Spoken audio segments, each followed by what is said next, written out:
आपल्या आखाड्याची पूजा ह्या वर्षी धूमधडाक्यात पूर्ण झाली पाहिजे. उमरेडात साऱ्या आखाड्यात आपला आखाडा उठून दिसला पाहिजे. पहा मावनेजी, माझा थोडा वेगळा विचार आहे. ह्या वर्षी पूजा चांगलीच करू, पण थोड्या वेगळ्या पद्धतीने. ते काय करायचं ते तुम्ही पहा, पण अख्ख्या उमरेडात चर्चा झाली पाहिजे. मांडळची कुस्ती झाली तेव्हापासून सर्व आखाडे शेपूट घालून बसले आहेत. मोनेजी, तुम्ही पहिलवान आहात, आपल्या आखाड्याची शान आहात. तुमचा आम्हाला गर्व आहे, पण तितकाच गर्व उमरेडच्या प्रत्येक पहिलवानाबाबत आहे. आज या शहरात कावरापेठचा आखाडा, कुंभारमोल्यातला, रेल्वे लाईनचा, असे कितीतरी आखाडे आहेत. या सर्व आखाड्यातून तरुण वर्ग बलाची उपासना करीत आहे. पण तेच गावाचं आणि देशाचं खरं भांडवल. अशा स्थितीत आखाड्यामध्ये स्पर्धा असावी, पण द्वेष नको. या राजकारणाच्या गदारोळात निदान ही शक्तीची मंदिरं तरी अलिप्त राहू देत. मी समजलो नाही बा, तुमचं हे मोठं विचार माया टाळक्यात नाही घुसत. असू द्या मौनेजी, तुम्ही फक्त एक काम करा. यावर्षी सर्व आखाड्यांची पूजा आपण एकत्र घेऊ. वर्षानुवर्षे चालत आलेला कडवटपणा आणि स्पर्धा सर्वांनी विसरून एकत्र येऊ आणि नव्यानं कामाला सुरुवात करू. तरच या शहराचं नाव नागपूर जिल्ह्यात मोठं होईल.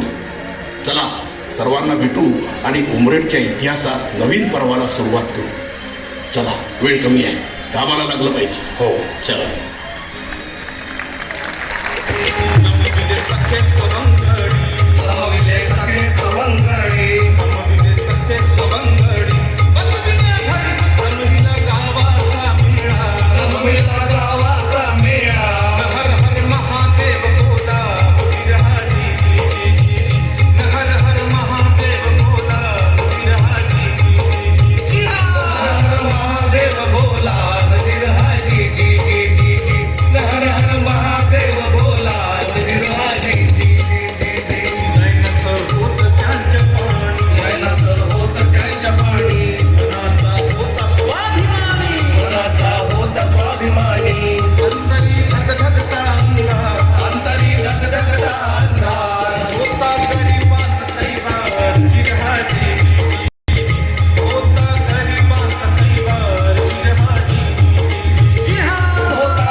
भैयाजींचा विजय असो.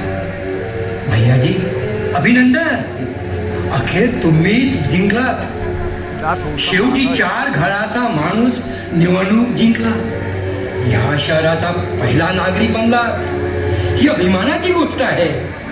ते सर्व खरं, पण आता पुढची पावलं कशी पडतात यावर सर्व अवलंबून आहे. राजकारण फार निसरडं असतं बरं. फार जपून पावलं टाकावी लागतात.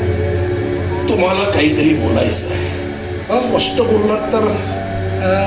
नाही म्हणजे काय आहे, आता अध्यक्ष म्हणून तुम्ही आहात आणि नियमाप्रमाणे 2 उपाध्यक्ष निवडण्याचा अधिकार तुमच्या हातात आहे. समोरचा विचार केला तर राजकारणाच्या दृष्टीनं जातीपातीचा विचार करून सर्व समाजाला घेऊन चालला तर बरं होईल. नाही म्हणजे काय आहे की आलं लक्षात तुम्हाला काय म्हणायचं आहे ते. मी समजलो, पण आता कुठे आपल्या देशाला स्वातंत्र्य मिळालं. आपल्या सर्वांच्याच उमेदीची अनेक वर्ष यात खर्ची होती. अशा स्थितीत जातीपातीचं स्वार्थी राजकारण आपल्याला परवडणार नाही. जातीच्या नावाखाली गावं पोखरल्या गेली तर उद्या देशही पोखरला जाईल. अनेक जाती धर्म पंथ पक्ष असलेल्या देशाला एक घातक वळण मिळेल. तर मग आपण असं करा, आपण आपल्या सोबतीला उपाध्यक्ष म्हणून एखाद्या वयोवृद्ध व्यक्तीची निवड केली तर म्युनिसिपल काउन्सिलला भारदस्तपणा येईल. हे पहा, काउन्सिल सांभाळण्यासाठी मला जात पात धर्म किंवा भारदस्तपणाची गरज नाही. ठोक सरांशी विचार विनिमय करून मी माझा निर्णय पक्का केलेला आहे. आपण आजच्या तरुणाला संधी दिली तर ती या शहराच्या उभारणीत पुढे उपयोगी पडेल. तुम्ही स्वतः जा आणि बाकडे सरांना मी बोलावलं म्हणून माझा निरोप सांगा. हो, आलो. ठीक आहे. नमस्कार सर. या. हे बघा बाकडे सर, मी तुम्हाला महत्वाच्या कामासाठी बोलावलं. या चांगल्या कामासाठी तुम्ही नाही म्हणणार नाही अशी मी अपेक्षा करतो. सर, तुम्ही मला वंदनीय आहात. तुम्ही सांगाल ते ऐकणं आमचं कर्तव्यच आहे.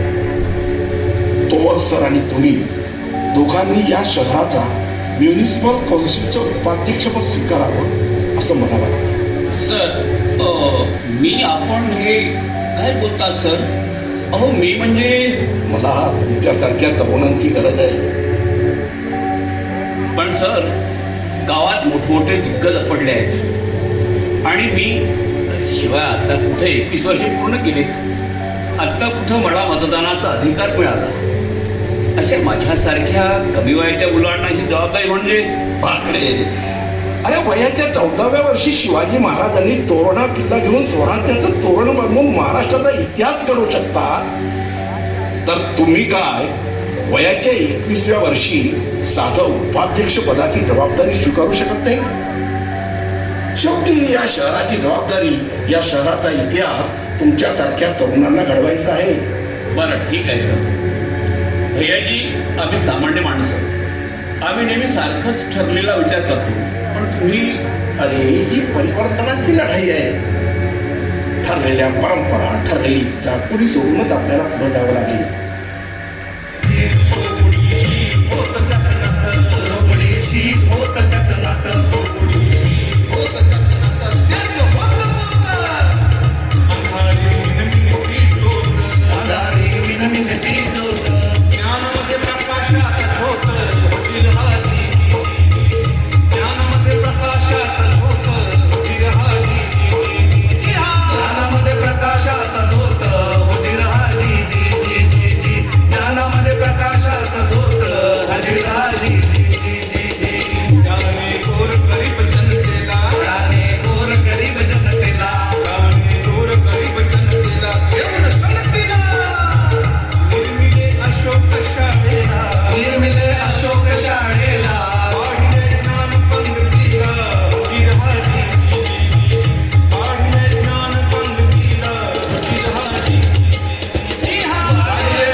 आइए आइए गोवर्धन सिंह आइए.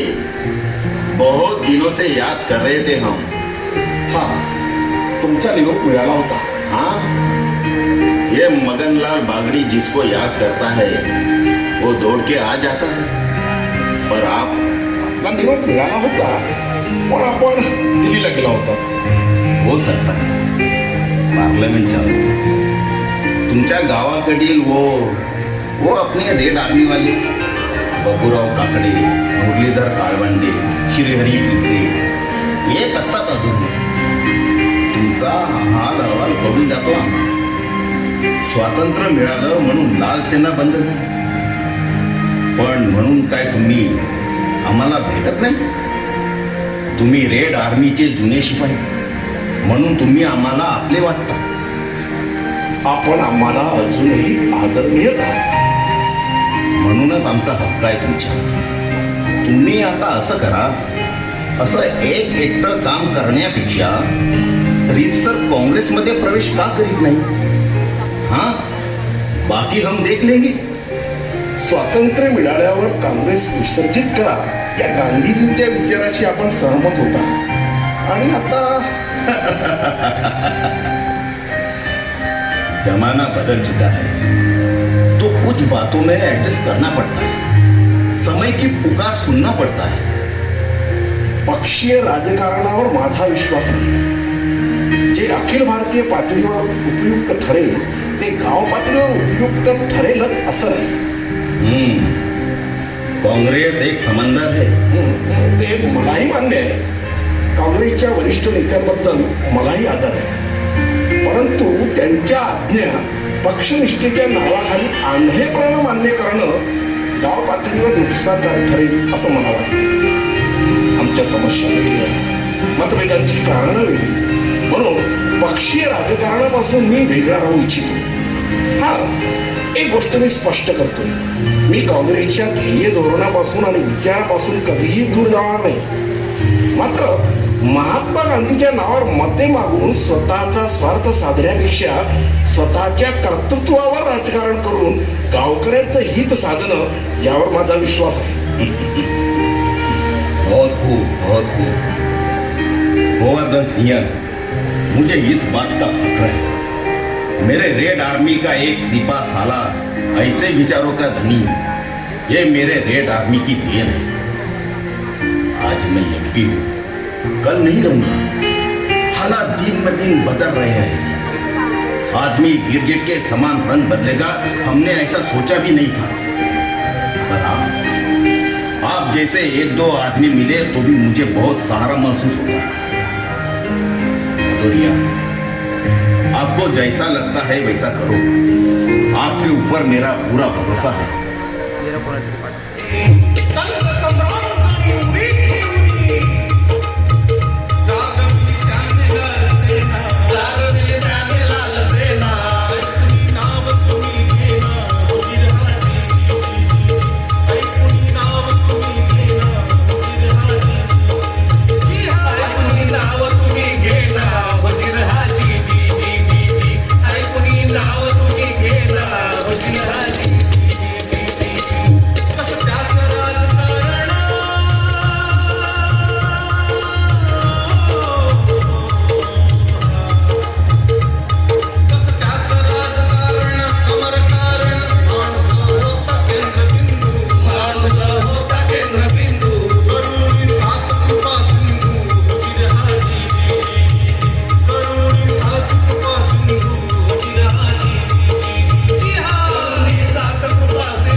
नमस्कार सर.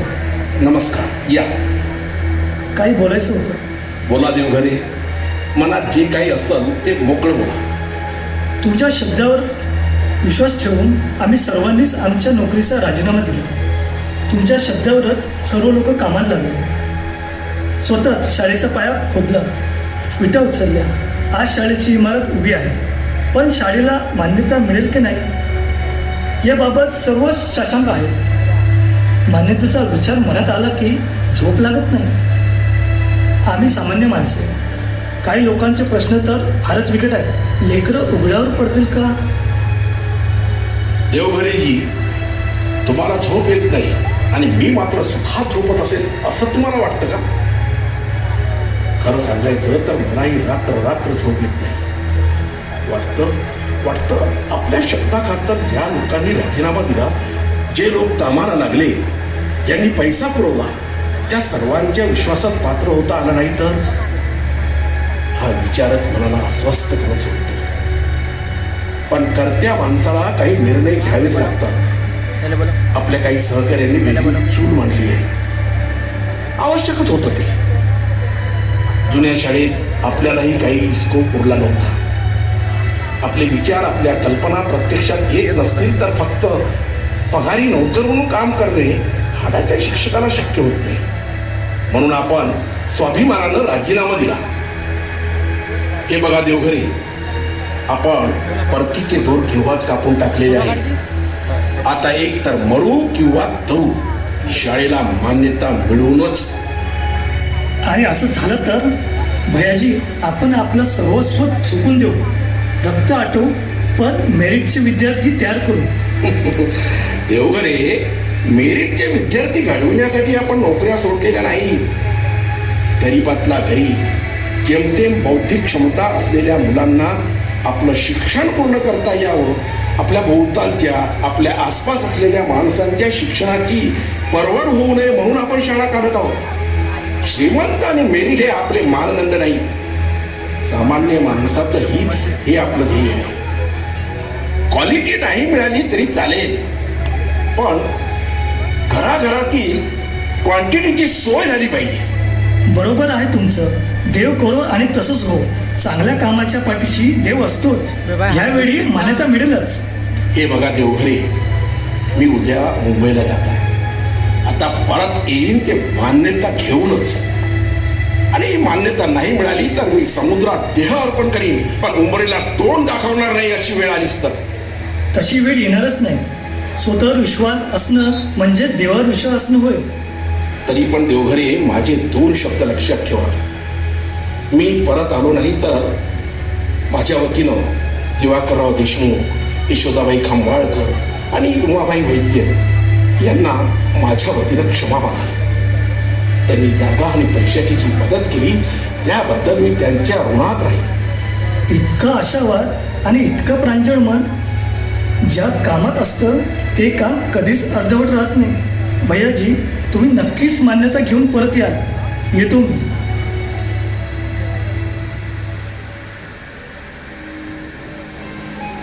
नमस्कार सर. नमस्कार. कुठले तुम्ही? नागपूर. अपॉइंटमेंट लेटर मिळाले? अजून मिळायचे आहे, कारण अजूनपर्यंत इंटरव्ह्यू झाला नाही. कोणाच्या थ्रू आला? कोणाच्याच नाही.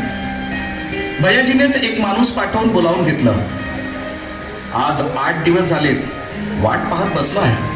भैयाजींना महत्वाच्या कामाकरिता अचानक मुंबईला जावं लागलं. कालच रात्री आलेत, येतीलच एवढ्यात. का हो, इथला इंटरव्ह्यू कसा घेतात? डोनेशन वगैरे? कारण इतर ठिकाणचा माझा अनुभव फार वाईट आहे. एक अनुभव हाही घेऊन बघा. तुम्ही नागपूरचेच का? कोण आहे? ते नागपूरचे. पाठव त्यांना आत.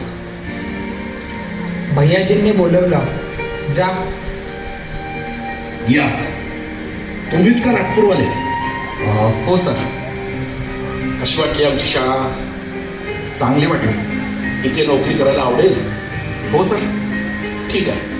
परमार सर असतील, त्यांच्याकडून टाइम टेबल समजून घ्या. या.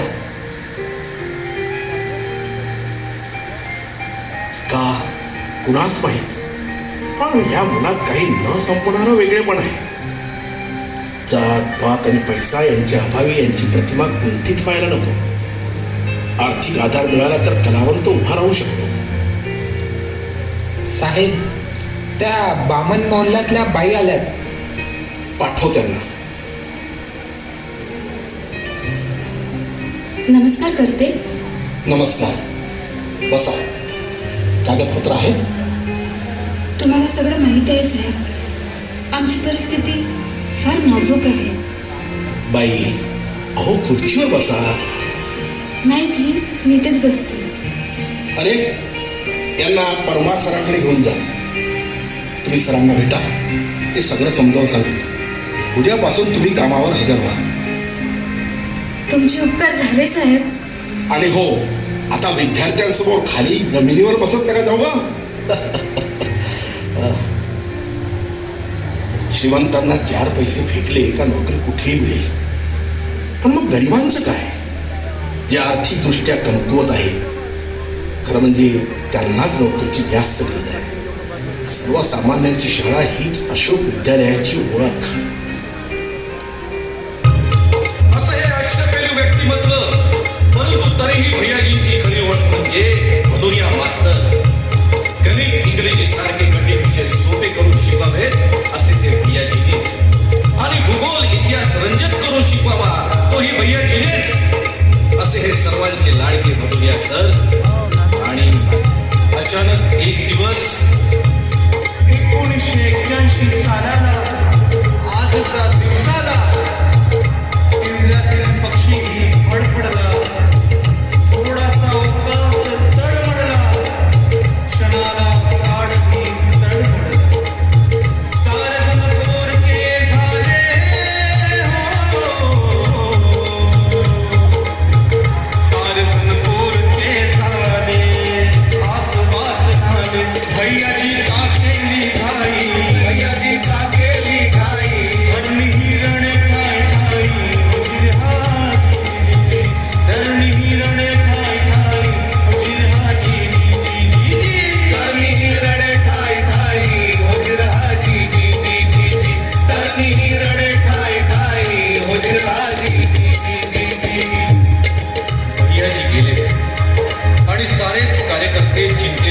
वडील झाले कुणाला काही सुचत नव्हते.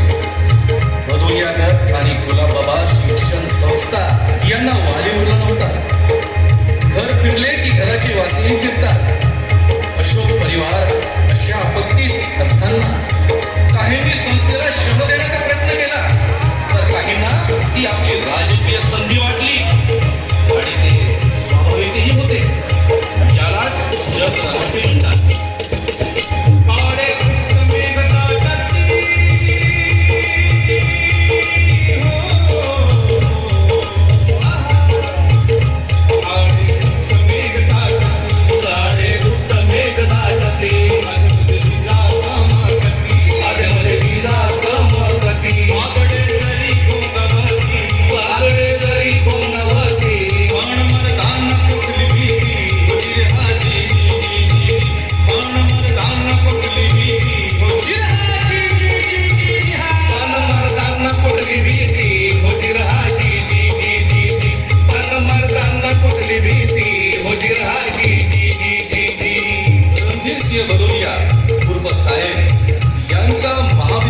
जीवन हे स्वच्छंदी पात्रासारखं बेदरकार होतं.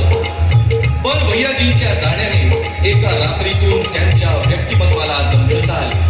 सोबतच स्वर्गीय भैयाजींची पुण्याई आणि विदर्भाचे सहकार महर्षी बाबासाहेब केदार यांची भक्कम पाठबळ कमास आली. बघ रणधीर, ज्योतिभाऊ कोटुंबकरांनी इथल्या परिस्थितीची थोडीफार कल्पना मला दिलेली आहे. भैयाजींचा खरा वारस तूच आहेस. आता तुझा निर्णय तुलाच घ्यायचा आहे. तुला नागपुरात नोकरी करायची असेल तर नोकरी करूनही तू संस्था सांभाळू शकतोस, किंवा तुझ्या मनात नेमकं काय आहे ते मला कळू दे. तशी व्यवस्था आपल्याला करता येईल. मला नोकरी नको. मला भैयाजींचं राजकारण पुढं न्यायचं आहे. ठीक आहे, ठीक आहे. तसेही राजकारणाशिवाय संस्था चालवणं अरे पायातील जोड्या विना उन्हातानात फरफटत असते.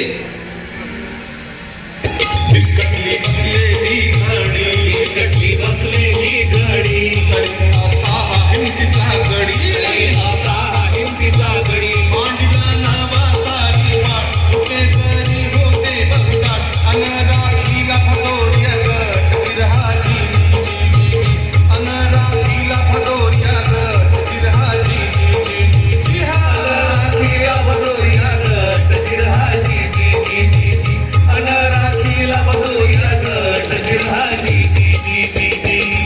साहेबांनी भैयाजींच्या जीवाला जीव देणारे जुने लोक आणि आपले तरुण मित्र यांना निवडून आणले. सर्वश्री एकनाथजी नंदनवार, गोविंदरावजी गेले, तोडपूजी झाडे, भोले मेंबर, पहिलवान, विश्वराजजी वाघमारे अशा कितीतरी लोकांना साहेबांनी साथ दिली. साहेबांनीही त्यांचा मान राखला आणि आपली समजदारी सिद्ध केली. नव्या सोन्याची बांधुनी मोठ, नव्या सोन्याची बांधुनी मोठ,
आणि लगेचच आर्ट कॉमर्स ज्युनियर कॉलेज आणि अशोक कन्या शाळेची निर्मिती करून अशोकचा वेलू गगनावरती चढवला.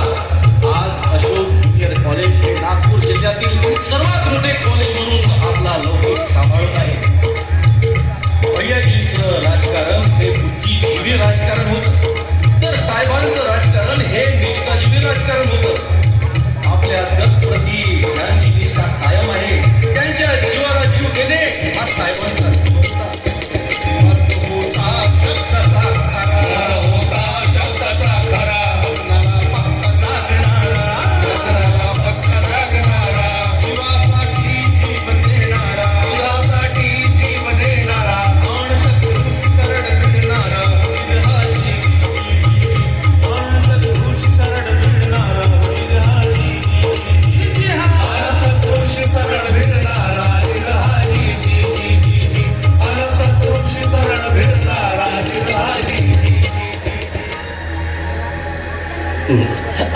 साहेब, अहो आपण कधी या पक्षात असतो तर कधी त्या पक्षात, तर कधी पुन्हा अपक्ष उमेदवाराला पाठिंबा देतो. आता याबाबत लोकांनी विचारलेल्या प्रश्नांची आपण काय उत्तर द्यावं? मोठी पंचायत होते हो. देखो सर, सर्व राजकीय पक्ष हे भारताचेच आहेत की नाही? तेच लोकशाहीचं सौंदर्य सुद्धा आहे. पण आपल्यासारख्या लोकांनी दिल्ली मुंबईचे राजकारण गावच्या गल्लीत आणू नये. ते लोक राजकारणाकरता गावाचा वापर करतात ना, करतात की नाही करतात? आपल्याला त्यांचा वापर गावाकरता करता आला पाहिजे. आणि भैयाजींची शिकवण हीच होती.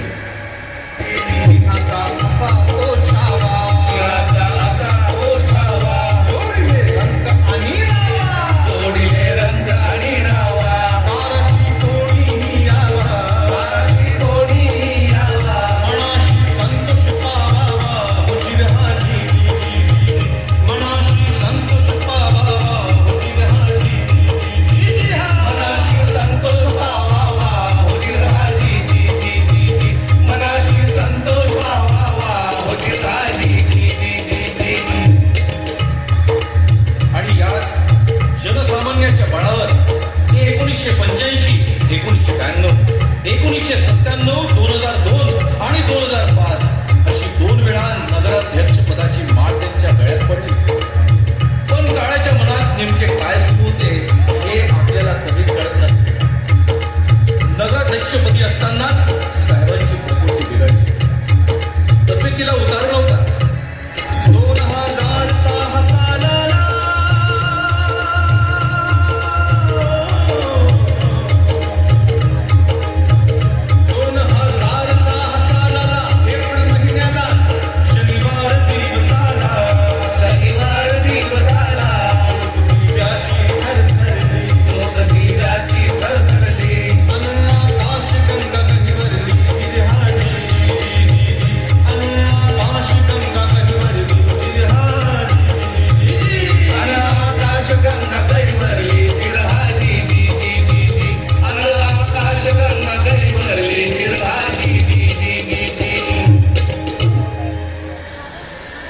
त्यांच्या स्मृतींना वंदन करता आत्मा कळवळतो. त्यांच्या स्मृतींना वंदन करता आत्मा कळवळतो. फूल निखळले तरीही येथे सुगंध दरवळतो, सुगंध दरवळतो. कर्मयोगी या नाटकासाठी वाचक स्वर प्रदान केलेला आहे. कार्यकर्त्यासाठी दिवाकर शिर्के यांनी. भैयाजी उर्फ गोवर्धन सिंह भदौरिया, रूपराव कांबडी. बाकडे सर राम तांबडे. साहेब उर्फ रणधीर सिंह भदौरिया, अशोक जांभूळकर. मगनलाल बागडी, शीतल दोडके. बाबासाहेब केदार, बिस्मार्क भिवगडे. डॉक्टर श्रावण पराते, हिटलर भिवगडे. मौनेजी मिलिंद रामटेके. देवघरे आशिष मेश्राम. चपराशी आदित्य कापसे. मास्तर अश्विन नाईक. आणि बाई या पात्रासाठी आपला स्वर प्रदान केला आहे लीना पाटील यांनी.